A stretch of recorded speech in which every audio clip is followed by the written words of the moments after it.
बिस्मिल्लाहिर्रहमानिर्रहीम। कल 30 नवंबर को जो है हमारा 11th लेक्चर जो है हुआ था डिस्प्ले डेटा के हवाले से। ठीक है।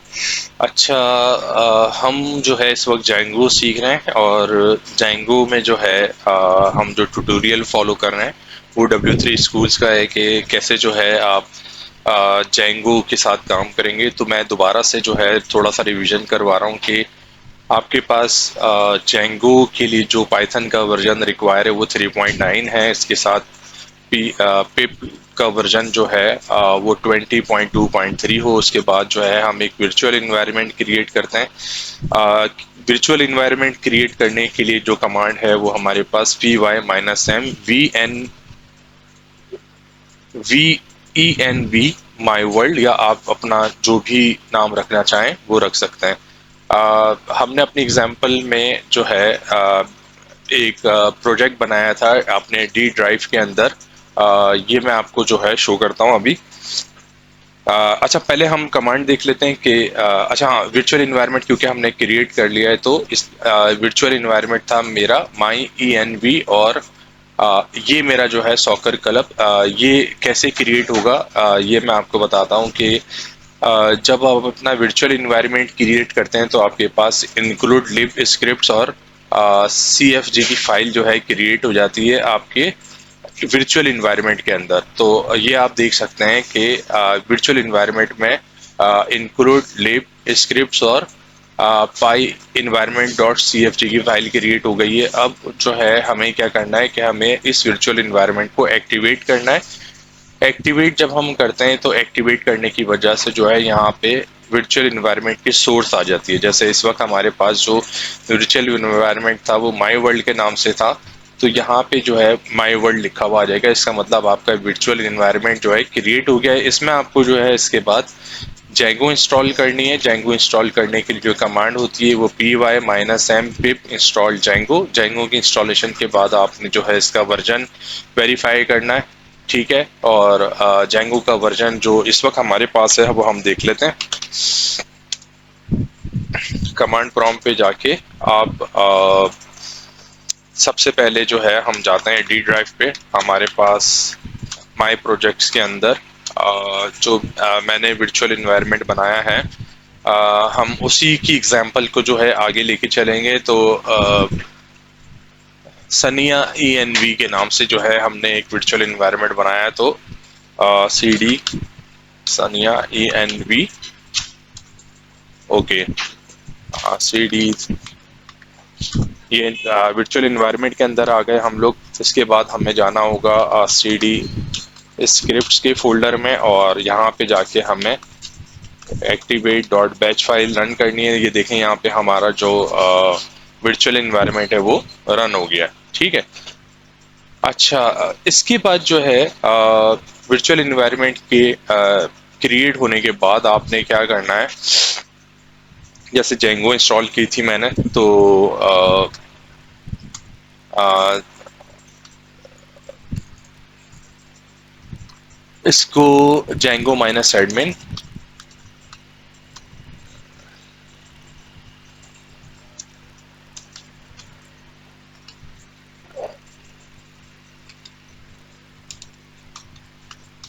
Django minus admin minus minus version से आप यहाँ पे जेंगो का वर्जन भी देख सकते हैं। 5.1.2 जो है मेरे पास इंस्टॉल हुआ है। ठीक है। अच्छा, अब उसके बाद क्रिएट प्रोजेक्ट करने के लिए कमांड इसकी होती है जेंगो माइनस एडमिन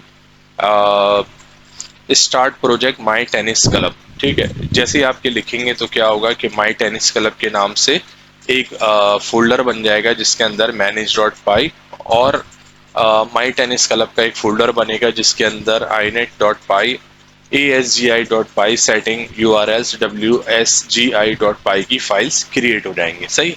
जैसे ये प्रोजेक्ट क्रिएट होगा तो आपने अपने सर्वर को रन करना है और सर्वर को रन करने के बाद आप देख सकते हैं कि आपकी वर्चुअल इन्वायरमेंट पे वेब सर्वर तैयार है। ठीक है। अच्छा, इसके बाद जो है आपने एक ऐप क्रिएट करनी है। जैसे मैं एक मेंबर का जो है ऐप बनाना चाह रहा हूँ, तो मेंबर की ऐप बनाने के लिए मुझे ये कमांड लिखनी पड़ेगी, स्टार्ट ऐप और मेंबर्स। तो माई टेनिस क्लब के अंदर जो है एक फोल्डर और बन जाएगा मेंबर्स का। इसको हम देख लेते हैं साथ साथ। ये देखें, ये टेनिस क्लब का जो फोल्डर है इसके अंदर मेंबर्स का एक और फोल्डर बन गया और इसके अंदर ये फोल्डर स्ट्रक्चर है। ठीक है। अच्छा, इसके बाद हमें क्या करना है कि व्यूज बनाने हैं। व्यूज का मतलब क्या होता है? व्यूज जो हैं ऐसी फाइल्स होती हैं जिसके थ्रू जो है आप यूजुअली जो है अपने डेटा को अब वेब पेज के ऊपर व्यू कर सकता है। ठीक है। अच्छा, ये जो है एक बहुत बेसिक सी एग्जांपल है। इसके अंदर एक मेंबर का फंक्शन बना के इसके अंदर हेलो वर्ल्ड को रिटर्न कराया हुआ है। ठीक है। ये चीज़ें जो है हम लोग अपने प्रीवियस लेक्चर में कवर कर चुके हैं और ये सारी चीज़ें जो है जेंगो फर्स्ट प्रोजेक्ट के अंदर जो है मैं कवर कर चुका हूं। तो अब जो है हम थोड़ा सा नेक्स्ट लेवल की तरफ जाएंगे कि यूआरएल्स जो है हम मेंबर के फोल्डर के अंदर urls.py का जो है एक वो बनाएंगे। एक काम करता हूं मैं कि अपने पास जो पाई चार्म है उसको भी ओपन कर लेता हूं ताकि हम उसे रेफर कर सकें अपने प्रोजेक्ट के अंदर। ठीक है। तो ये जो है हमारा फोल्डर स्ट्रक्चर है। इसके अंदर जो है अभी हम देख रहे हैं कि ये जो है views.py का की फाइल है। इसके अंदर कुछ एक्स्ट्रा कोड लिखा हुआ है, लेकिन इसी व्यू के फाइल के अंदर ही जो है हमें अपना कोड लिखना है। ठीक है। अच्छा, इसके बाद जो है हमें एक टेम्पलेट बनाना है और उस टेम्पलेट का नाम हमने रखा था myfirst.html। ये अगर आप देखें तो टेम्पलेट का फोल्डर बनाया और टेम्पलेट के फोल्डर के अंदर हमने माई फर्स्ट की फाइल के अंदर HTML में hello world welcome to my first Django project print कराया हुआ है। अच्छा, इसके बाद जो है ये हेलो वर्ल्ड हमने प्रिंट करवा दिया। इसके बाद जो है पहले जो है हमने यहाँ पे रिटर्न कराया हुआ था HTTP रिस्पॉन्स के अंदर हेलो वर्ल्ड को, लेकिन अब जो है हम माई फर्स्ट को जो है टेम्पलेट के अंदर स्टोर कर रहे, रिटर्न और रेंडर करवा रहे हैं। ठीक है। सेटिंग के अंदर जाके आपको यहाँ पे मेंबर्स के मॉड्यूल को इंक्लूड करना है। जैसे ही आप माइग्रेट की कमांड चलाएंगे तो ये सारे मॉड्यूल्स जो हैं आपके इंस्टॉल हो जाएंगे और इसके बाद अगर आप सर्वर रन करके मेंबर्स के मॉड्यूल पे नेविगेट करेंगे तो यहाँ पे हेलो वर्ल्ड लिखा हुआ आ जाएगा। ठीक है। ये यहाँ तक जो है हमने कवर किया था अपनी लास्ट वीडियो के अंदर। अब जो है हम नेक्स्ट टॉपिक की तरफ जा रहे हैं। अच्छा, ये सारी फाइल्स जो हैं 6 लेक्चर ऑनवर्ड्स, ये सारी चीज़ें जो है प्रोजेक्ट की क्रिएशन से स्टार्ट हो रही हैं और फिर ये 6 के बाद जो है 7th लेक्चर, फिर 8th लेक्चर, 9th लेक्चर।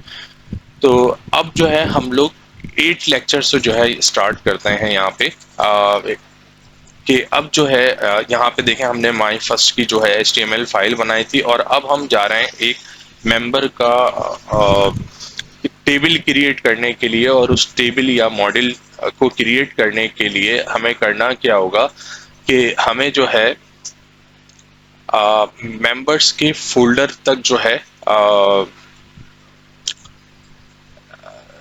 अच्छा, to create a model navigate to models.py file in the members folder. तो अब अगर हम मेंबर्स के फोल्डर में देखें तो हमारे पास models.py की क्लास है और इसके अंदर आप देखें कि हमने जो है first name, last name, phone और ज्वाइन डेट के कॉलम की बेस पे जो है एक टेबल क्रिएट किया है। ठीक है। और उसके अंदर फिर हमने डेटा इंसर्ट कराया हुआ है और डेटा इंसर्ट करवाने के बाद जो है हमने यहाँ देखा तो मेंबर 1, मेंबर 2, मेंबर 3, मेंबर 5 यानी 5 मेंबर्स का डेटा हमने स्टोर कराया हुआ है और उस मेंबर के तमाम डेटा को हम जो है फेच करके भी देख सकते हैं कि इसके अंदर क्या वैल्यूज पड़ी हुई। तो फर्स्ट नेम में टोबियास और लास्ट नेम में रेफसेंस के नाम से जो है मेंबर है। तो तकरीबन जो है 6 रिकॉर्ड हैं और इसको फिर कैसे अपडेट किया जा सकता है, कैसे डिलीट किया जा सकता है, ये हमने चीज़ देखी थी। और अब अगर आपको टेबल के अंदर कोई चेंजेस करनी है तो यहाँ पे हमने टेबल के अंदर क्या चेंज की, पहले फर्स्ट नेम और लास्ट नेम था, अब जो है फ़ोन और ज्वाइन डेट आ गई है। इसके बाद हमने जो है माइग्रेशन चलाई है मेंबर के टेबल के ऊपर, जिसकी वजह से क्या हुआ है कि दोनों कॉलम्स ऐड हो गए। लेकिन इसमें एक इशू ये था कि फ़ोन और जॉइंट डेट में जो ना कोई वैल्यू नहीं थी, क्योंकि हमने ये नए कॉलम ऐड किए तो हमने नल को जो है ट्रू करा दिया ताकि ये नल वैल्यूज़ को एक्सेप्ट कर ले।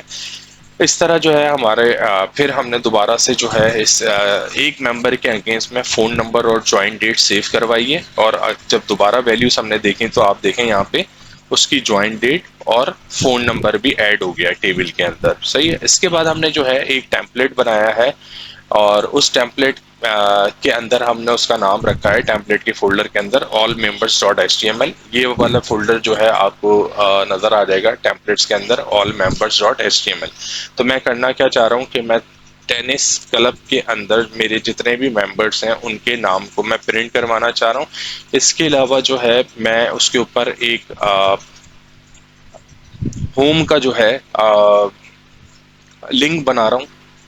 ठीक है, ताकि बंदा जो है अगर ट्रैवर्स यानी नेविगेट करना चाहे होम पेज के ऊपर तो वो नेविगेट कर सके। ठीक है, तो इसे हम फर्दर देख लेते हैं। ये सारी चीज़ें जो है मैंने स्लाइड्स में कवर की हुई हैं, एक्सप्लेन भी की हुई हैं, और इसे आप चला के जो है देख सकते हैं कि कैसे जो है ये डेटा आपको नज़र आ रहा है। तो हमें जो है ये कमांड चलानी है py manage.py run server।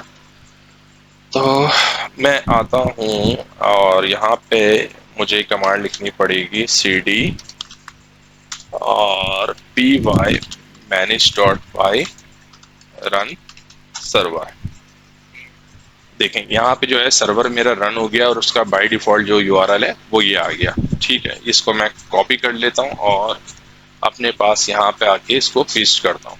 ठीक है, तो आप देखें यहाँ पे माई टेनिस क्लब लिखा हुआ आ गया, मेंबर्स की हेडिंग आ गई है, और अगर मैं यहाँ पे चेक आउट ऑल मेंबर्स पे क्लिक करूँ तो ये सारे मेंबर्स का डेटा आ गया। अगर मैं इस मेंबर, अच्छा ये देखें ये वो होम का लिंक है जो हमें दोबारा से जो है इधर ले आएगा। और अगर मैं किसी मेंबर पे क्लिक करूंगा तो उस मेंबर का नाम और उसकी डिटेल्स, कि उसका फ़ोन नंबर और उसने कब ज्वाइन किया वो आ गया। और यहाँ पे दोबारा जो है हमारे पास मेंबर्स का एक लिंक आ गया, जिसकी मदद से मैं दोबारा इस पेज पे वापस आ गया और यहाँ मैं होम पे ट्रैवर्स करके चला गया हूँ। तो ये सारी चीज़ें जो है हमने कवर की हैं 11th लेक्चर पे। मैं 11th लेक्चर को दोबारा से आपको बता देता हूँ कि इसके अंदर हमने एक मास्टर टेम्पलेट बनाया है, और मास्टर टेम्पलेट में हमने जो है क्या किया है कि इस मास्टर टेम्पलेट को हम अपने जितने दीगर टेम्पलेट्स हैं उनके अंदर क्या करेंगे, इनहेरिट करेंगे। यहाँ पे एक्सटेंड्स का कीवर्ड यूज हुआ है, जो कि मास्टर टेम्पलेट को जो है इनहेरिट कर रहा है अपने चाइल्ड के अंदर।